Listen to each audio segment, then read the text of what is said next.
The point of view کے تمام ناظرین کو السلام علیکم۔ میں ہوں آپ کا دوست محمد ارشد۔ دوستو، تاریخ انسانی میں جتنی بھی جنگجو، جنرل اور حکمران اب تک گزرے ہیں، چنگیز خان کا نام بھی چند ابتدائی ناموں میں شامل ہوتا ہے، جنہوں نے مختصر عرصہ میں تلواروں کے بلبوتے پر دنیا کا نقشہ تک بدل ڈالا۔ چنگیز خان کو تاریخ میں خوف، دہشت اور بربریت کا باپ کہا جاتا تھا۔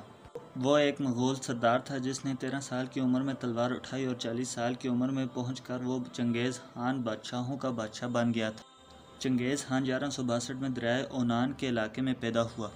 اس کا اصل نام تموجن تھا، جس کا مطلب ہے کہ لوہے کا کام کرنے والا۔ سرائے گوپی کے شمال میں دریائے کیرولین اور دریائے اونان کی زرخیز وادیوں میں ان گنت قبائل آباد تھے، جن میں سے کچھ منگول قبائل بھی تھے۔ انہی منگول قبیلوں میں لیسوا کائے نام کے شخص کے گھر میں ایک بچے کی پیدائش ہوئی، جس کا نام اس نے تموجن رکھا۔ تموجن کی پیدائش پر قبیلے کے چند دانشور لوگوں نے یہ پیشنگوئیاں کی کہ یہ لڑکا بڑا ہو کر ظلم و جبر اور جنگجو حکمران بنے گا۔ دوستو، منگول قوم وحشی قسم کی شکاری قوم تھی، لہٰذا انہیں برف باری، سردی اور بھوک سے بچاؤ کے لیے کھالوں اور خوراک کی ضرورت ہوتی تھی، اور یہ لوگ چھپ کر گھات لگا کر باراسنگوں کا شکار کیا کرتے تھے۔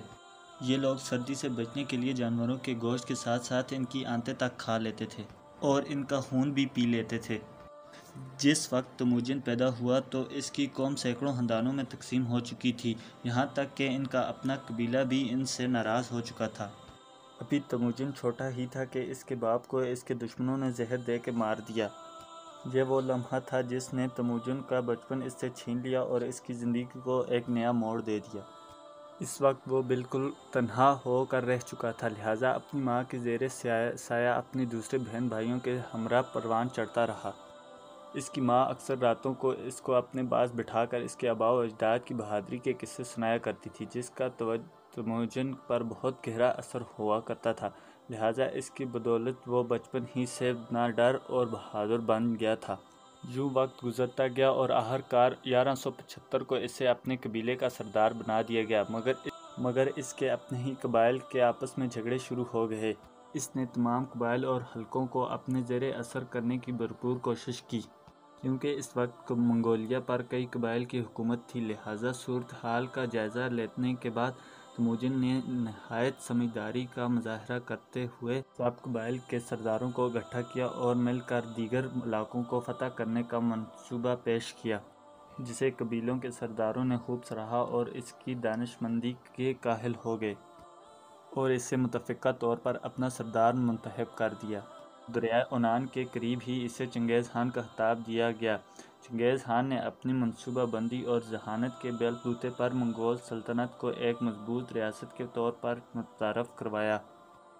اس نے منگول سلطنت کی فوج کی تعمیر نو کی اور دیگر اداروں کو بھی مضبوط کیا۔ اس نے جو فوج قانون متعارف کروایا وہ صدیوں تک فوجی ماہرین کے لیے مشعل راہ کا کام کرتا رہا۔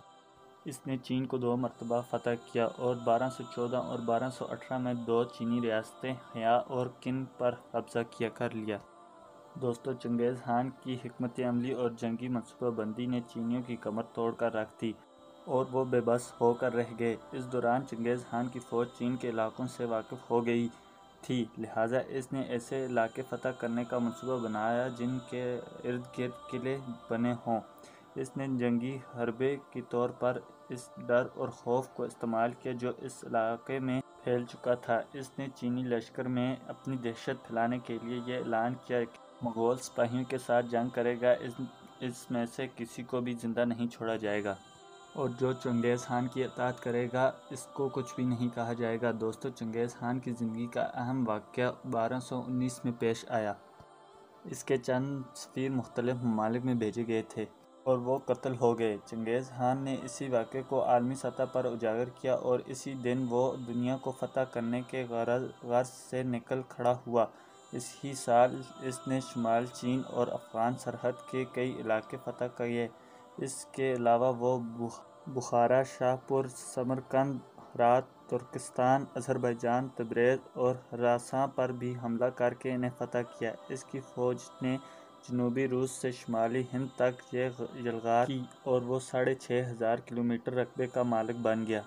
اس کی سلطنت شمالی چین سے لے کر جارجیا تک پھیل چکی تھی اور اس نے اتنی بڑی سلطنت کے حصول کے لیے 84 لاکھ لوگ قتل کروا دیے تھے۔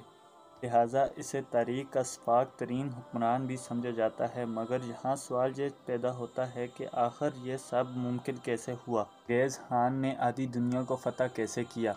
در حقیقت بچپن سے ہی اس کی ذہانت اور بہادری کی بدولت مشہور ہونے والا چنگیز خان نے جنگی حکمت عملی کے لیے 2 فارمولے اپنائے تھے۔ پہلا فارمولہ اس کی رفتار تھی۔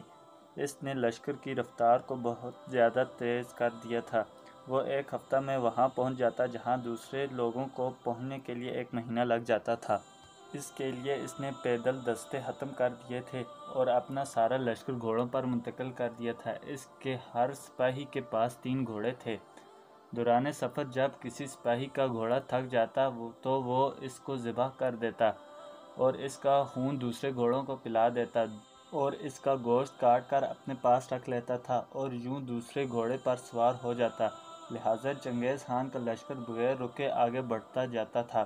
دوستو، دوسرا فارمولہ اس کی ٹیکنیک تھا، کیونکہ منگول فوج کے لوگ یا تاتاری لوگ تاریخ کے وہ پہلے لوگ تھے جو گھوڑوں پر بیٹھ کر تیر چلا سکتے تھے۔ اس سے پہلے دنیا اس ٹیکنیک سے واقف نہیں تھی اور اس سے پہلے جسمانی قوت کو فروغ دیا جاتا تھا۔ چنگیز خان کا لشکر بہت ہی ظالم اور سفاک تھا۔ جب بھی کسی شہر یا علاقے کو یہ لوگ فتح کرتے تو اس جگہ جنگ کے دوران ہلاک ہونے والے لوگوں کی کھوپڑیوں سے مینار بنا دیے جاتے تھے۔ جنگ کے دوران تمام لوگوں، بچے، بوڑھوں اور جانوروں کو بھی قتل کر دیا جاتا تھا اور لوٹ مار کرتے تھے۔ دوستو، چنگیز خان 18 اگست 1927 کو ایک جنگی مہم کے دوران مارا گیا تھا، جس کے بعد اس کے بیٹوں نے اس کے غلاموں، بیویوں اور گھوڑوں کو ذبح کر کے اس کے خزانے کے ساتھ نامعلوم جگہ پر دفن کر دیا۔ یوں چنگیز خان کی قبر 800 سال تک دنیا سے اوجھل رہی، مگر اکتوبر 2004 میں چنگیز خان کا مقبرہ دریافت ہوا اور دنیا کو پہلی بار اس کی مال و دولت اور شان و شوکت کے بارے میں معلوم ہوا۔ دوستو، چنگیز خان کے بارے میں یہ بھی کہا جاتا ہے کہ وہ اس وقت کے مسلمانوں پر اللہ تعالیٰ کی طرف سے عذاب کی شکل میں بھیجا گیا تھا۔ دوستو، ویڈیو اگر آپ کو اچھی لگی ہو تو اس کو لائک کریں اور اپنے دوستوں کے ساتھ شیئر کریں اور ہمارے چینل کو سبسکرائب کریں تاکہ مزید انفارمیٹیو ویڈیوز کی نوٹیفیکیشن سب سے پہلے آپ کو ملے۔ اگلی ویڈیو تک کے لیے ہمیں دیجیے اجازت۔ اللہ حافظ۔